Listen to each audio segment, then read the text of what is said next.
जो है वो उठाती रही है और शायद पॉलिटिकल लीडरशिप को मजबूर किया है कि वो मुद्दों पे बात करे। तो ये बहुत बड़ी बात है। मैं इसके लिए तमाम मीडिया के साथियों का आभार भी व्यक्त करूंगा, उनको मुबारकबाद भी दूंगा। दूसरा, मैं आप सबके माध्यम से भारतीय चुनाव आयोग और उसके साथ साथ हमारा जो जम्मू कश्मीर का चुनाव आयोग था, जो डिस्ट्रिक्ट इलेक्शन ऑफिसर्स थे, रिटर्निंग ऑफिसर्स थे, सेक्टोरल मैजिस्ट्रेट थे, असिस्टेंट रिटर्निंग ऑफिसर्स थे, उन सब का और तमाम वो अधिकारीगण जिन्होंने इस इलेक्शन को संपन्न करने में अपना योगदान दिया, मैं सबको मुबारकबाद दूंगा। बड़े शांतिपूर्ण तरीके से चुनाव हुए हैं और हमारी खास करके जो हमारी बेल्ट फोर्सेस हैं, आर्म्ड फोर्सेस हैं, चाहे वो सेंट्रल आर्म्ड फोर्सेस रही हो, चाहे वो जम्मू कश्मीर पुलिस रही हो, उन सब ने बड़ी मुख्य भूमिका निभाई है। हमारे बीडीसीज ने बड़ी, जो हमारे जो विलेज डिफेंस गार्ड थे, उन्होंने बड़ी इंपॉर्टेंट भूमिका निभाई है। तो सबको जो है वो इस चुनाव की मुबारकबाद है।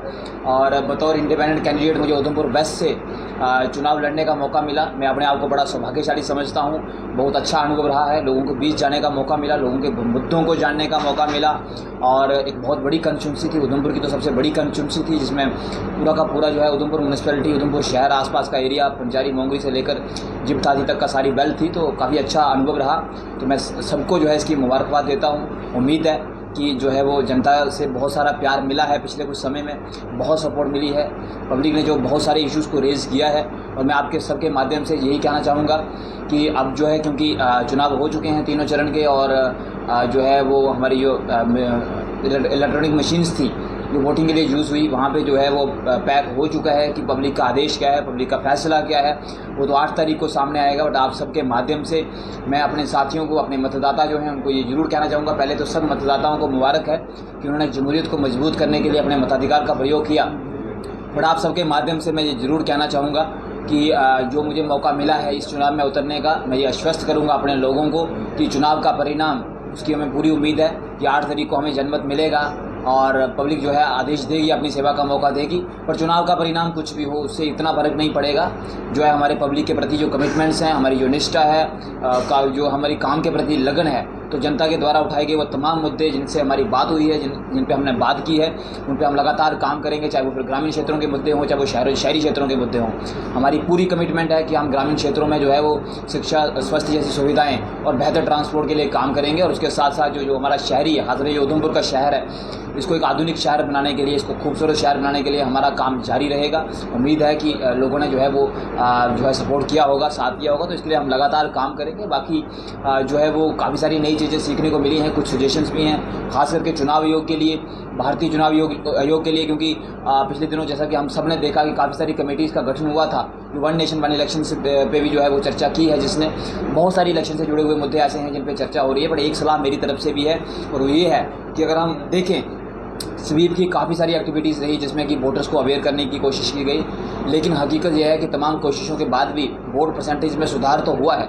लेकिन एक मजबूत जमहूरियत वाले लोकतंत्र के लिए हम चाहते हैं कि भारत का लोकतंत्र और मजबूत हो, ज़मीनी लोकतंत्र और मजबूत हो। तो उसके लिए मेरी चुनाव आयोग को यही सलाह है कि पहले तो प्रयास किया जाना चाहिए, जब भी चुनाव हो तो ये सुनिश्चित करने का प्रयास करना बड़ा ज़रूरी है कि कम से कम वो तमाम वोटर्स, खास करके हमारे जो लेबरर्स हैं, अगर आप इस वोटिंग को देखेंगे तो आप देखेंगे पहाड़ी क्षेत्रों की ज़्यादातर जो लेबर क्लास थी वो अपने घरों तक नहीं पहुंच पाई। उनकी कुछ मजबूरियां भी रही होंगी, लेकिन ट्रांसपोर्ट भी एक बहुत बड़ा बैरियर रहा। और लगातार जिस दिन चुनाव हो रहे थे उस दिन लगातार हमें भी फ़ोन कॉल्स आती रही, चुनाव के पहले दिन भी फ़ोन कॉल्स आती रही कि नहीं हम आना चाहते हैं लेकिन बस अड्डा खाली है। हालांकि हमारे जो जितने भी साथी थे, जो हमारे सरकारी अधिकारीगण थे, उनके माध्यम से हमने भी कोशिश की और उन्होंने भी कोशिश की जो है बैकअप देने की, और काफ़ी लोग पहुँचे भी। लेकिन अगर हम देखेंगे तो सवारियां इतनी ज़्यादा थी, रिक्वायरमेंट, डिमांड इतनी ज़्यादा थी कि जो अवेलेबिलिटी थी वो बहुत कम हो गई थी। तो चुनाव आयोग को मेरा एक तो ये सलाह रहेगी कि ये इंश्योर करना बहुत ज़रूरी है कि कम से कम जो लेबरर क्लास है, जो कहीं लेह लद्दाख में है, कोई पुंछ रजौरी में है, कोई आउट ऑफ स्टेट जो पल्लेदारी का काम करने के लिए लोग गए हुए हैं, तो इन लोगों को कैसे एकोमोडेट किया जाए, इन लोगों को कैसे इलेक्शन प्रोसेस का हिस्सा बनाया जाए, ताकि ये जमहूरियत को लोकतंत्र करने, जमहूरियत को मजबूत करने के लिए जो है वो अपना कंट्रीब्यूशन दे सके, अपने मताधिकार का प्रयोग कर सकें। वो बहुत इंपॉर्टेंट है। दूसरी, मैं जरूर चाहूँगा कि चुनाव आयोग कम से कम इस पे मंथन करे कि जो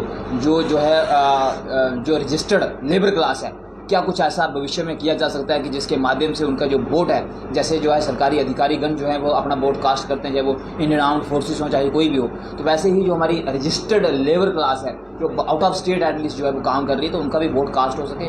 मुझे लगता है कि इस पर काम करने की ज़रूरत है और आने वाले दिनों में मुझे पूरा विश्वास है कि इस पर काम होगा। और एक और चीज़, वो खास चीज़ ये है कि एक अच्छा अनुभव मुझे ये रहा, हमारी तो कोशिश थी कि मुद्दों पर चुनाव लड़ें और हमने लगातार मुद्दों को उठाया है, और मुझे पूरा विश्वास है कि चुनाव आयोग के पास कम से कम हमारे खिलाफ तो कोई शिकायत नहीं नहीं पहुंची होगी और ना ही पब्लिक को कोई शिकायत होगी।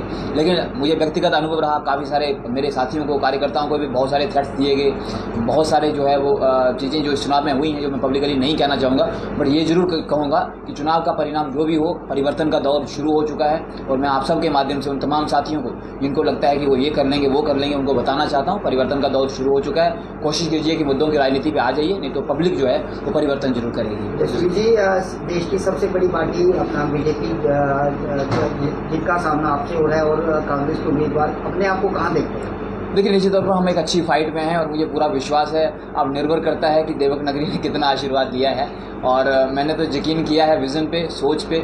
इसके अतिरिक्त तो था नहीं मेरे पास देवक नगरी को कुछ देने के लिए, पर विज़न और सोच जरूर थी कि अगले 5 वर्षों में जो है वो इसको जो है वो आधुनिक शहर बनाएंगे और एक मेगा कमर्शियल सेंटर बनाएंगे। क्योंकि जैसा कि मेरे काफ़ी सारी व्यापारियों से डिस्कस हुआ, चाहे वो वेयर हाउस का मुद्दा था, चाहे वो पार्किंग का मुद्दा था, चाहे वो उसके बाद ट्रैफिक मैनेजमेंट का मुद्दा था, कचरे का मुद्दा था, बिजली पानी का मुद्दा था, ये सारे वो तमाम प्रोजेक्ट हैं जिनको पूरा करना एक आधुनिक शहर के लिए बड़ा ज़रूरी है, इसको कमर्शियल सेंटर के रूप में मजबूत करने के लिए। और इसमें हमारा ही लालच है, क्योंकि हमारे बहुत सारे लोग जो हैं वो जिनकी सीधी निर्भरता उधमपुर जो हमारी देवक नगरी है इस पे है, रोजगार के साधन के लिए। तो हम चाहते हैं कि ये शहर, इसका आधुनिकरण हो, नवीनीकरण हो और ये एक नया शहर बने और लोगों को हम बेटर फैसिलिटी दें। तो हमारी कमिटमेंट तो पूरी थी और मुझे उम्मीद है कि लोगों ने विश्वास किया हो। तो अब ये यहाँ तक रहा कंपटीशन का सवाल, तो निश्चित तौर पर जो है हमने दिखाया है कि जब आप साफ राजनीति करने पे उतर जाएं तो बड़ी बड़ी जो सरकारें हैं वो भी हिल सकती हैं, और ये सिर्फ तभी होता है जब जनता आपको आशीर्वाद देती है। तो निश्चित तौर पर जनता ने आशीर्वाद दिया है।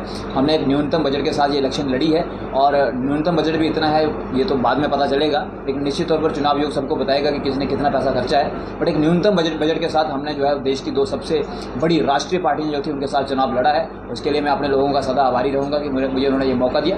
तो निश्चित तौर पर हम कंपटीशन में हैं और मुझे ऐसा लगता है कि 8 तारीख को सरप्राइजिंग रिजल्ट जो है वो मिल सकते हैं।